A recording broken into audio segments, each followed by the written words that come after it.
There comes a quiet but undeniable moment when you realize that your life is not moving forward by accident, it is repeating by design. There comes a quiet but undeniable moment when you realize that your life is not moving forward by accident, it is repeating by design. The same reactions, the same habits, the same excuses, looping again and again like a story you never consciously agreed to live. This realization does not arrive with noise or drama. It arrives in silence, often late at night, when distractions fade and the truth finally has space to speak. You feel it in your chest, a deep knowing that if nothing changes. This is not about motivation yet. This is about awareness, the most dangerous and powerful moment in personal growth, because once you see the pattern, you can no longer pretend you are unaware of it. Most people wait for pain to force them to change, but the strongest transformations begin before things completely fall apart. They begin when you notice how your current behaviors are quietly shaping a future you don't actually want. Every habit is a vote for the person you are becoming.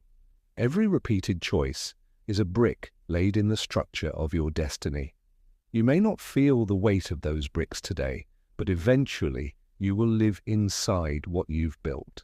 This is why change is not about sudden discipline. It is about deciding that your future deserves better than your past patterns. Behavior does not change because of inspiration alone. It changes because of emotional clarity.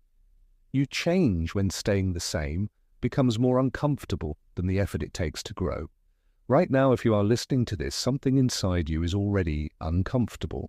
Something is resisting the old way. That resistance is not weakness. It is your inner intelligence waking up. It is the part of you that knows your potential has been underused, your strength underexpressed, and your time undervalued. Many people confuse personality with habit. They say, "This is just who I am," when what they really mean is, "This is what I've practiced the most." You are not lazy. You may be conditioned. You are not undisciplined. You may be distracted. You are not broken. You may be operating on outdated survival behaviors that once protected you but now limit you. The first step to changing behavior is removing shame from the process. Shame keeps you frozen.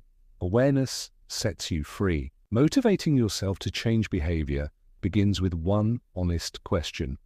Is the way I'm living aligned with who I want to become? Not who you say you want to become, not who you hope to become someday, but who your daily actions are actually shaping. Motivation is born in truth, not fantasy. When you confront reality without self-attack, you reclaim power, and power is the fuel that drives lasting change. Right now, you are standing at a threshold. On one side is the comfort of familiar behaviors that keep you safe but small. On the other side is the uncertainty of change that demands effort but offers freedom. This moment matters more than you think, not because you must transform everything today, but because this is the moment you stop lying to yourself. And once that happens, real change becomes inevitable. Before you can change your behavior, you must understand why it keeps pulling you back. Even when you promise yourself you'll do better. Most behaviors are not choices you consciously make in the moment. They are automatic responses built through repetition, emotion, and conditioning. Your brain prefers what is familiar over what is effective. Familiarity feels safe, even when it's destructive. This is why you can clearly see what needs to change, yet still find yourself doing the same thing again.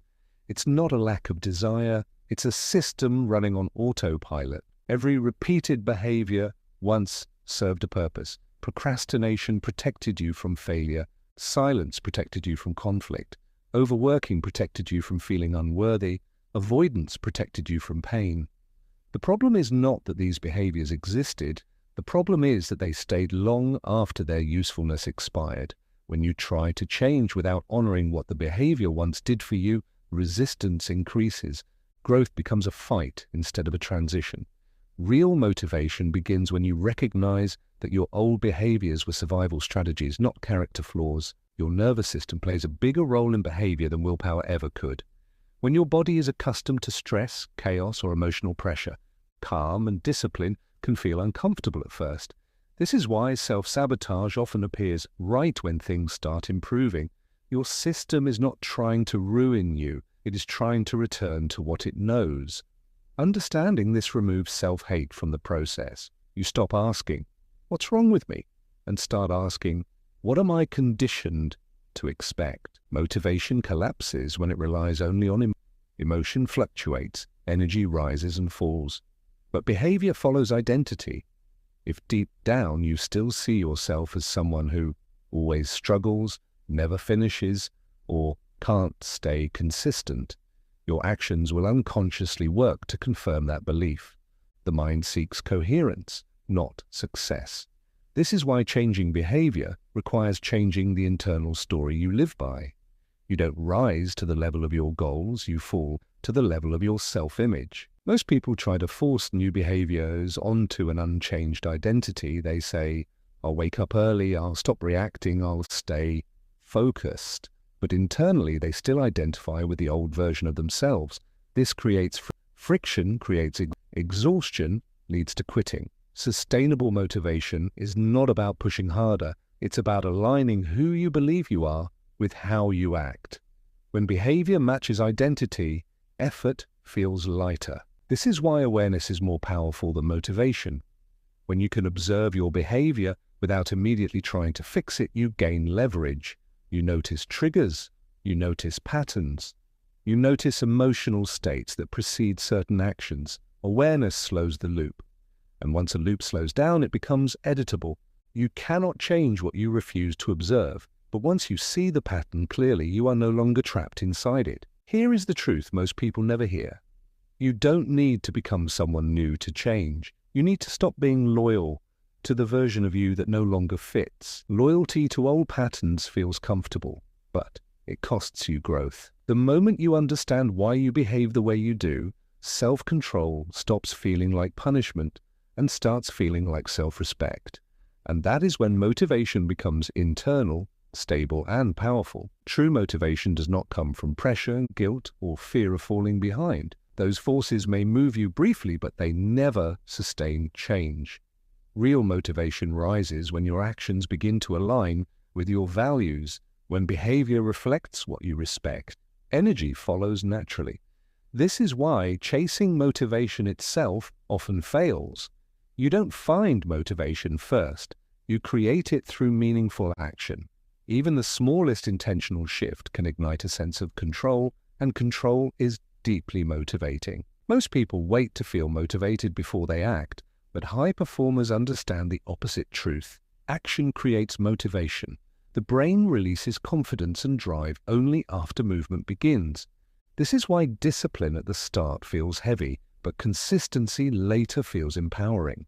When you keep promises to yourself, even small ones, you rebuild trust with yourself. That trust becomes fuel, and fuel keeps you moving when emotion fades. One of the fastest ways to change behavior is to reduce the distance between intention and action. Long plans overwhelm the mind. Vague goals weaken commitment, but clear, immediate actions remove friction. Instead of saying, "I'll change my habits," you decide, "For the next 10 minutes, I act as the person I want to become." 10 minutes is manageable. 10 minutes is non-threatening. Yet repeated, it reshapes identity. Motivation thrives when the goal feels reachable. Your environment either supports your growth or silently sabotages it. Behavior is less about inner strength and more about outer design. If distractions are always within reach, focus will always struggle. If unhealthy habits are convenient, discipline will always feel exhausting. Motivation increases when the right behavior becomes easier than the wrong one. Change the environment and you change the effort required. This is not weakness, it is intelligence. Language shapes behavior more than most people realize. The way you speak to yourself determines the way you act under pressure. When your inner voice says, "I have to," resistance rises. When it says, "I choose to," power returns. You are not forcing change, you are choosing alignment. This subtle shift restores autonomy, and autonomy is one of the strongest motivators the human mind can experience. Internal motivation deepens when you attach behavior to meaning rather than reward. rewards fade, meaning lasts. When you connect your new behavior to protecting your peace, honoring your future, or breaking a generational pattern, effort stops feeling pointless. You are no longer just changing habits, you are defending a vision. And humans will endure far more discomfort for a vision than they ever will for convenience. At some point, motivation stops being loud and becomes quiet. It no longer feels like excitement, it feels like resolve. You don't need to announce your change, you don't need approval, you simply begin moving differently, and that quiet consistency reshapes your life faster than bursts of emotional inspiration ever could. This is the moment when discipline turns into self-respect, and self-respect changes everything. Consistency is not built by intensity, it is built by rhythm. Most people fail to change because they rely on emotional highs to sustain daily effort.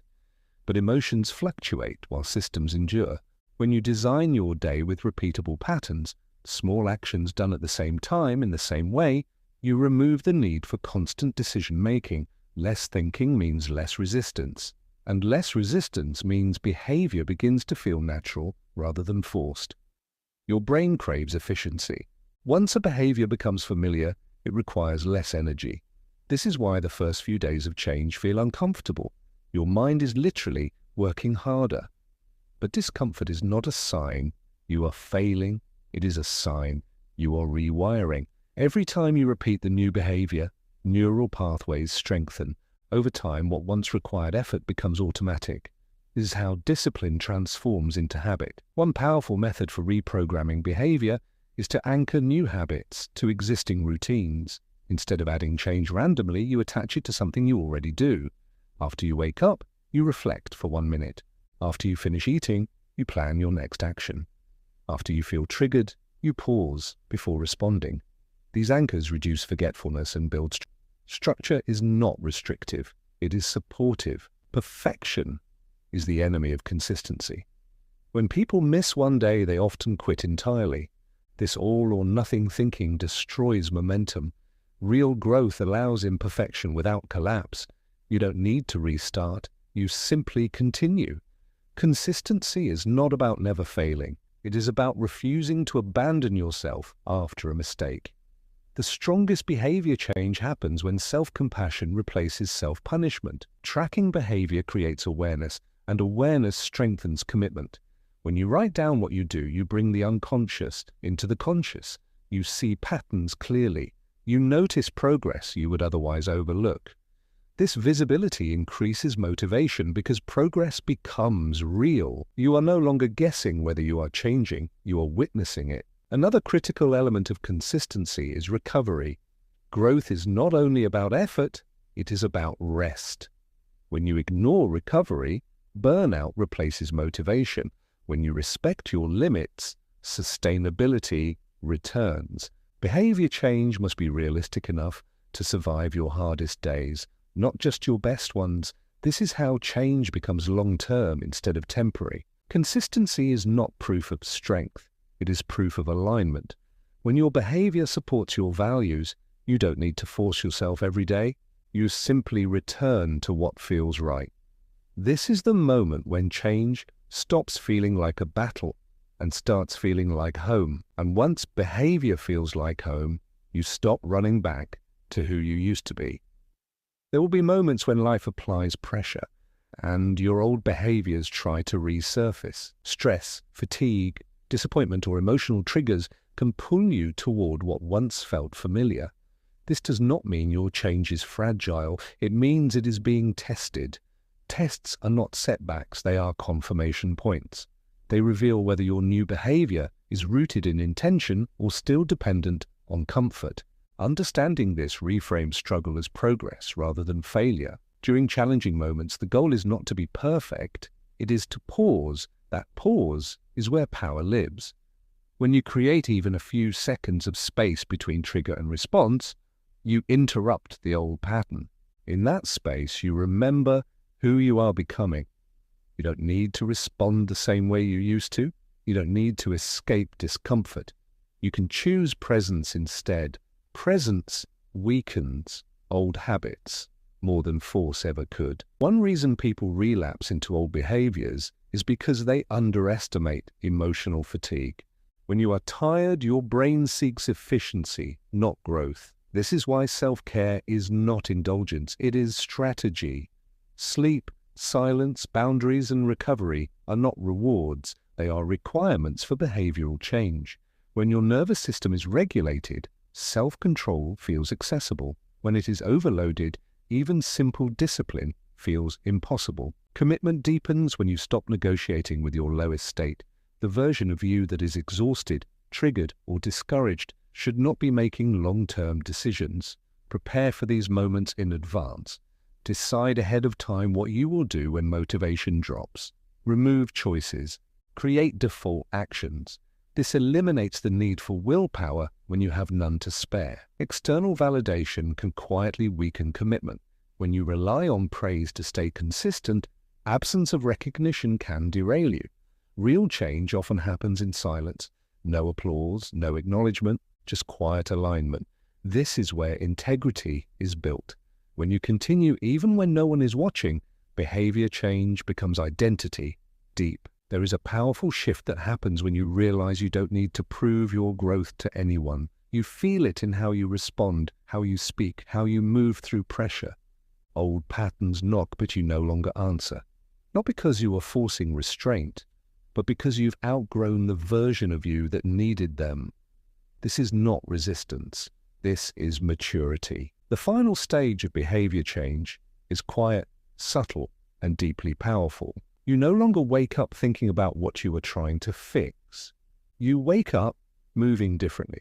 The behaviors that once required effort now feel natural because they are no longer strategies. They are expressions of who you are.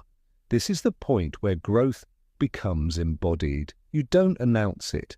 You don't explain it. You live it. When motivation evolves into identity, discipline disappears. You act with clarity instead of force, intention instead of urgency. You trust yourself because you have evidence, proof, built through consistent action that you follow through. This is the reward most people never reach: inner alignment. And once you reach it, you stop asking how to change behavior because your behavior already reflects the person you decided to become. From here forward, growth is no longer something you chase. It is something you maintain, protect, and live every single day.